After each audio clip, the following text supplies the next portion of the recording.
In her January 8th Sunday Musings blog post, Diana Butler Bass, a historian of American religion and a progressive Christian activist, recounted a conversation she had with Bob Smietana from the Religious News Services about the impact of COVID on religious communities. It started with the usual discussion about how COVID has accelerated the drop in worship attendance and congregational involvement. But then they started looking at the effect of COVID on interpersonal relationships. Bass wrote to Smietana, "I've been reflecting on the loneliness literature in relation to your question. I think that the loneliness epidemic offers some interesting potential paths for churches to re-engage. I'm not confident that Americans know how to be or make friends very well anymore. I thought churches might be able to help with that." In a similar vein, Arthur Brooks wrote a column for The Atlantic. Going from surviving to thriving is crucial for healing and growth after a disaster, and often the worst conditions bring out the best in people as they work together for their own recovery and that of their neighbors. But then he says, COVID-19 appears to be resistant to this phenomenon. Unfortunately, the most salient feature of the pandemic was how it forced people into isolation.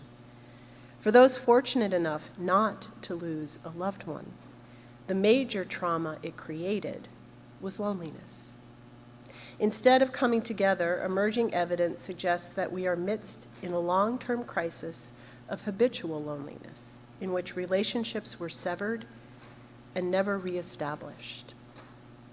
Many of us have simply forgotten how to be friends. At first, I was cautious about the idea of religious communities focusing on friendship as part of their mission. Not because I think friendship is bad. Friends are very important. But it depends upon what purpose friendship serves in a congregation.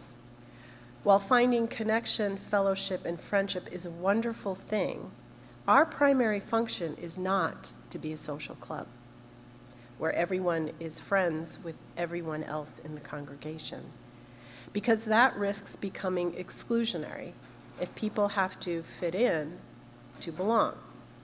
Friendship groups can be cliquey. Think back to high school, where groups often only accepted people who looked like and acted like the rest of the group, leaving others out, even bullying those who didn't fit in. Butler Bass understands this concern. She writes, "For many years, when people were asked in surveys why they chose certain congregation, a top answer was that the church was friendly. Back then, in the before times, I thought that wasn't a very good reason. I wish that searching churchgoers hunted out good theology or an active social justice program. Friendly just didn't seem very deep. But I think I was wrong," she writes. "Friendly isn't just about surface niceness or hanging out with fun people. Friendly can indeed be shallow, and in some church settings it can also be manipulative. But friendly also implies feeling welcomed and accepted.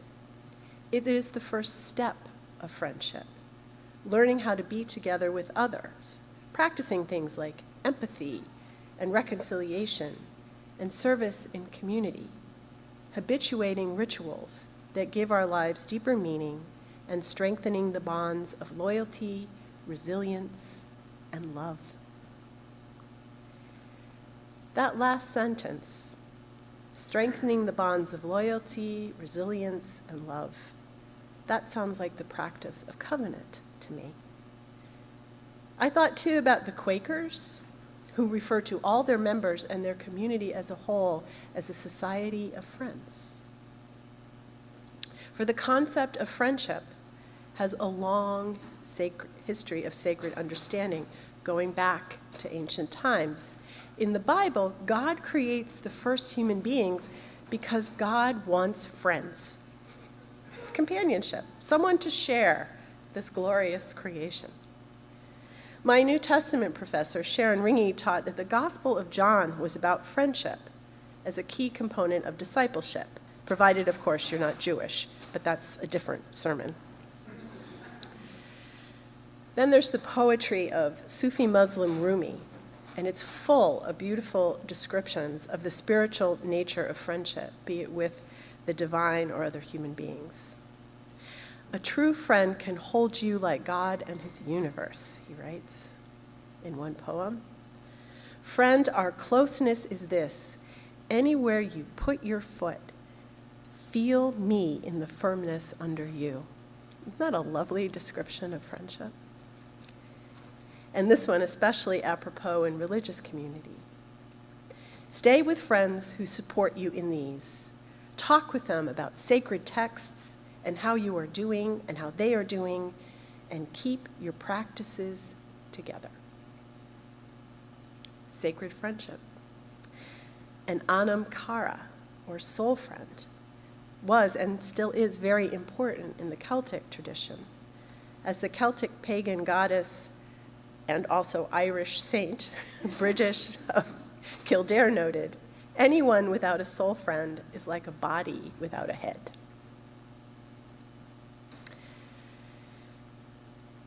There's also the description of friendship by the Greek philosopher Aristotle, and he named 3 kinds. The first is friendship grounded in pleasure. People are friends because they have a common interest, have fun together, amuse each other. So friendship is hanging out. The second kind of friendship he described as utilitarian. People who are friends because they each get something out of it. Business, social networking kind of friendships. And Aristotle noted that these 2 kinds of friendships can be fleeting because as soon as the shared interest or usefulness goes away, so does the friendship. But he described the third kind of friendship, as we heard in the reading, which is grounded in shared virtue and goodness. And because this kind of friendship is grounded in meaningful things, it is enduring. That endurance grows from the commitment to put in time and trust into the relationship. Friends who know each other because they have eaten salt together. I was really curious what that meant, so thank you, Google. It's a proverb that means that you have been taken in and stayed over at someone's house for a period of time in a time of need or struggle. Friendship as refuge, eating salt together. Last Sunday, I shared with you the Article 2 Study Commission's recommendations to update Article 2 of our Unitarian Universalist Association bylaws, which includes our UUA covenant. In their proposal, the Commission created the image of a flower for our covenant that puts love, with a capital L, is that right, or this way? I don't know. At the center, surrounded by the 6 petals of our core values: interdependence, justice, generosity, pluralism, transformation, and equity. If you want to learn more about this, downstairs is, in social hour, there's a pile of Article 2 reports, and you can also go to the UUA website and get it there. The Commission writes, love, capital L, is the power that holds us together.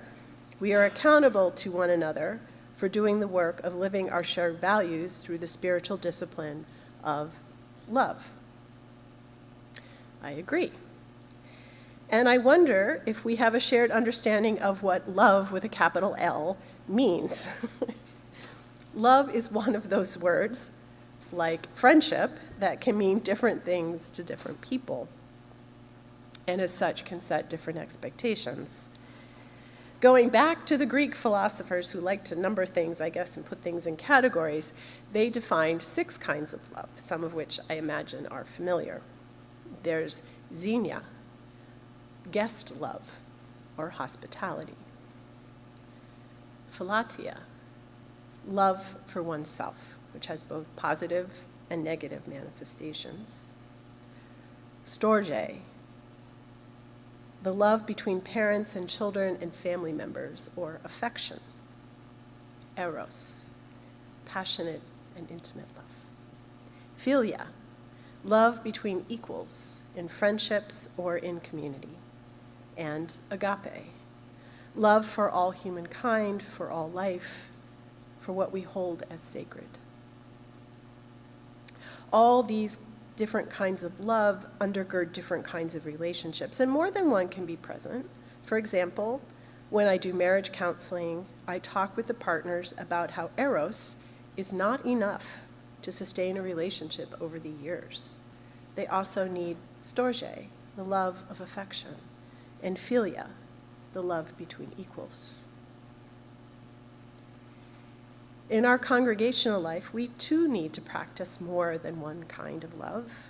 Xenia, or hospitality. Healthy philatia, love for ourselves that supports confidence and generosity rather than selfishness and narcissism. And of course, philia and agape. As John O'Donohue writes so beautifully in his blessing for friendship, may you be blessed with good friends and learn to be a good friend yourself, journeying to that place in your soul where there is love and warmth and feeling. And learn, may this change you. May this transfigure what is negative, distant, or cold within your heart. May you be brought to real passion, kindness, and belonging.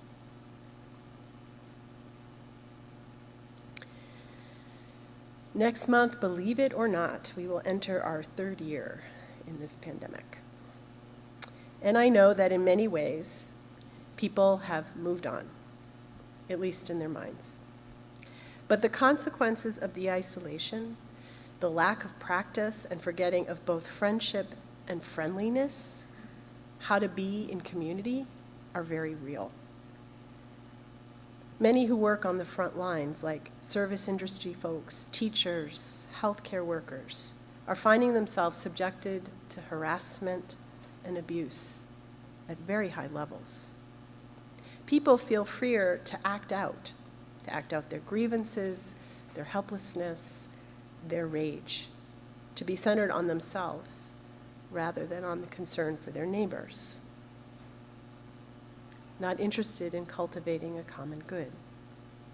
This was happening even before the pandemic, but I think the isolation made it worse. When this whole COVID thing started in March of 2020, most of us believed that we would be able to return to normal, to the way things were. And that's just not true. It's not going to happen. Not now, not ever. Many things we took for granted have been shaken to the core, including our social networks and our skills at being a community. And it will take us a long time to find our balance again. Which is why I find myself agreeing with Diana Butler Bass that perhaps I should rethink my concerns about religious communities and friendship. As she writes, this moment invites those of us still hanging around to move from being a friendly church to being communities that practice friendship in meaningful and transformative ways. We need faith communities formed in a theological vision of a world shaped by people who dare to embrace one another as friends. So what does that look like? Well, if I want advice on being a good neighbor and on friendship, I turn to the wisest teacher I know on the topic, Mr. Rogers. He said once, not to the kids, but to us adults, mutual caring relationships require kindness and patience, tolerance, optimism, joy in each other's achievements, confidence in oneself, and the ability to give without undue thought of gain. This is both a great definition of true friendship and the work that lies ahead to heal ourselves and our communities post-pandemic. We have a call and an opportunity as a religious community to engage in friendship as a spiritual practice in service of healing for us already gathered here in the pews and from our homes and in our larger communities. So may we treasure our friends. May we be good to them, be there for them, and receive all the challenges, truth, and light we need.